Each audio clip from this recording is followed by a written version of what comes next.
Hello folks, it's time to start putting these two sides together.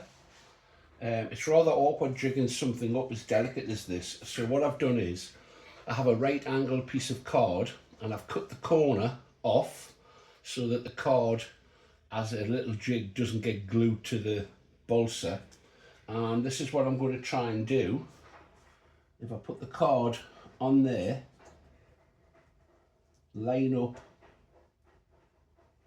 like this. Now I know that that's at right angles. Hopefully if I zap it with glue and hold it for a second, I've got what I'm looking for.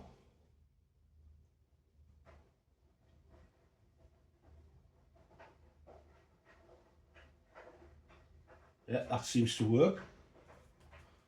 So as a technique, I think that's going to work. Can I refine this in any way? I could actually, because this is too wide to get between the spaces, so what I'll do is I'll cut it in half, and that'll allow me to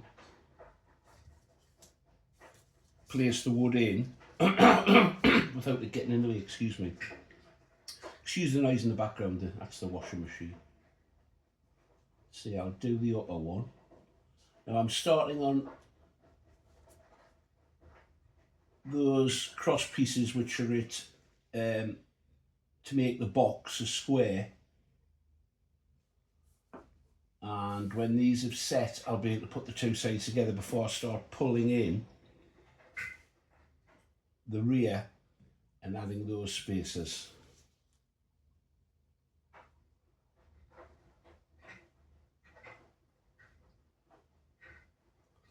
Well, that works quite well. Right, I'm going to cut this in half and hopefully that'll make it a little, yeah, that'll work.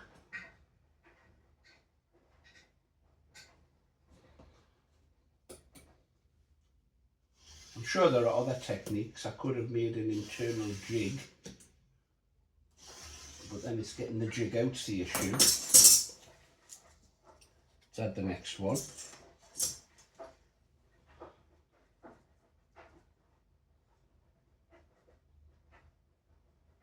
This is working quite well because I can hold it in place and hold it down with a little bit of pressure at the same time.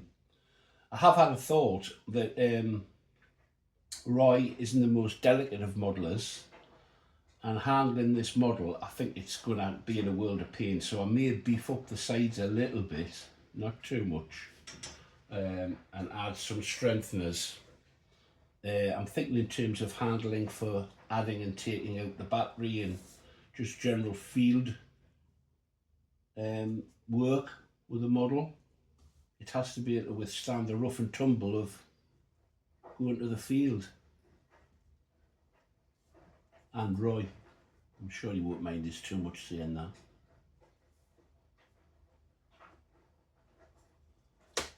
Knock that one over. Right, happy with that. They're square. Touch more glue there. Let that just have a second or two, and then we'll try to marry that up. Actually, there are two more to go here, I think. Two more to go there. So I'll cut those to length, and then we'll try and pull this together. See if I can get it nice and square. So far so good. Right, I'm going to attempt to put these two sides together. I'm using the ruler as a weight to hold the things in position. I suspect this is going to be rather awkward, but we'll try.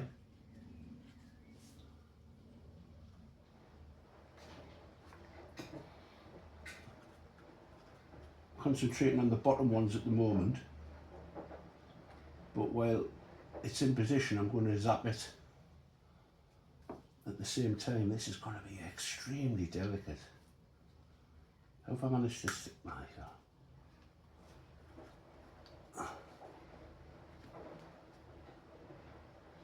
I'll have to think of a miniature form of jig for this. It really would benefit from it.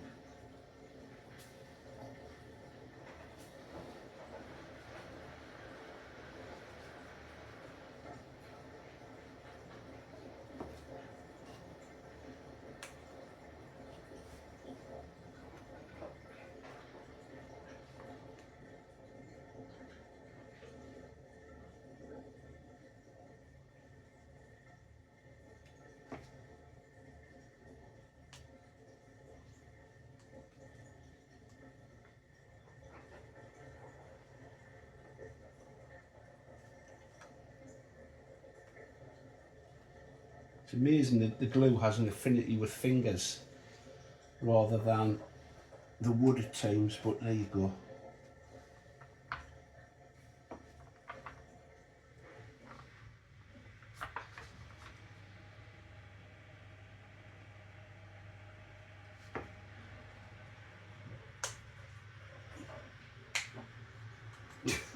That's my fingers sticking. Oh well, that seems to have glued. Let's see if I take this out. It will of course have glued to the bottom of this, but not too bad. I'm rather pleased with that. It's actually square.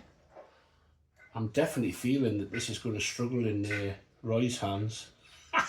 Well, there you go, Roy, there's a challenge. Can you fly it without crushing it?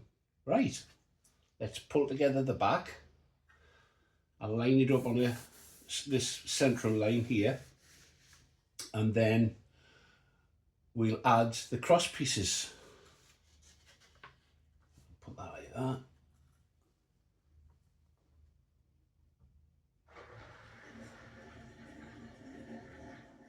I'll have to sand a little flat on the back, and then we'll come back and start that. So there it is, pulled in at the back, and obviously the cross pieces, you need to cut them in pairs so that they're both the same length. Otherwise you're going to end up with a twisted up fuselage. So I'm going to put them in one at a time, lining them up.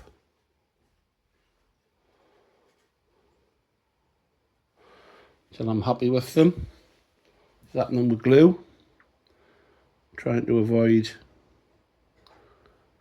gluing fingers to balsa.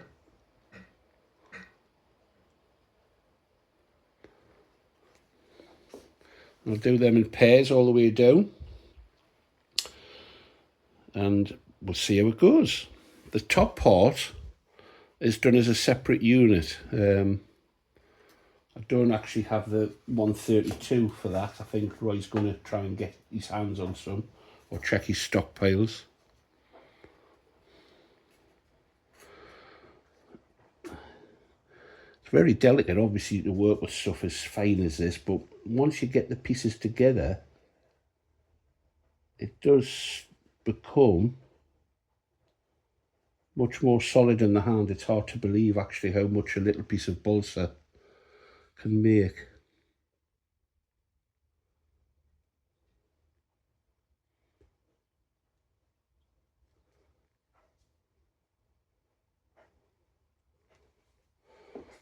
Let's that pair in. Moves finger, because I have glued myself to it. There you go. Next pair.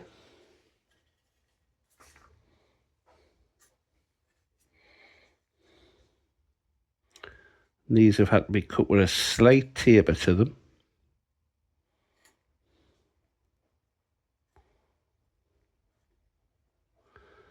Trying to keep them nice and square.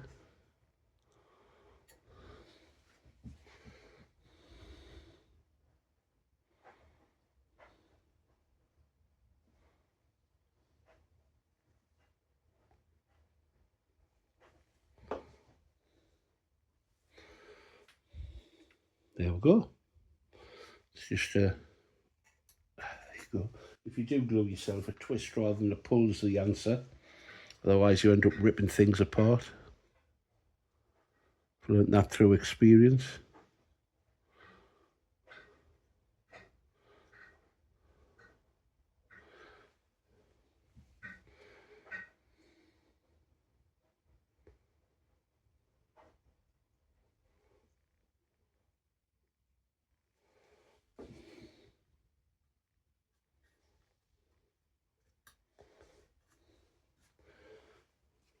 These last couple to go in.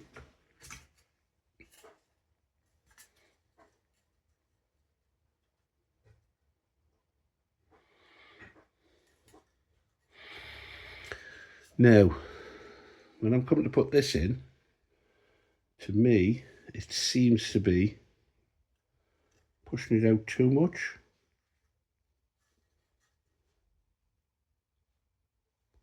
Oh, drop that one on the floor.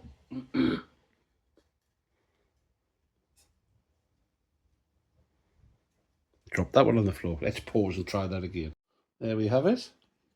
Glued together. Little helpers come in from the rain to either help or destroy, one of the two. She's a good girl, really. There we go. So, little short video. That's the second part of the building of the Widgeon. The next part, we'll actually start looking at pulling together this part. It needs to be cracked here, and installing the radio gear to see how it's all going to fit. Bye for now. Give us a thumbs up if you don't mind. Cheers.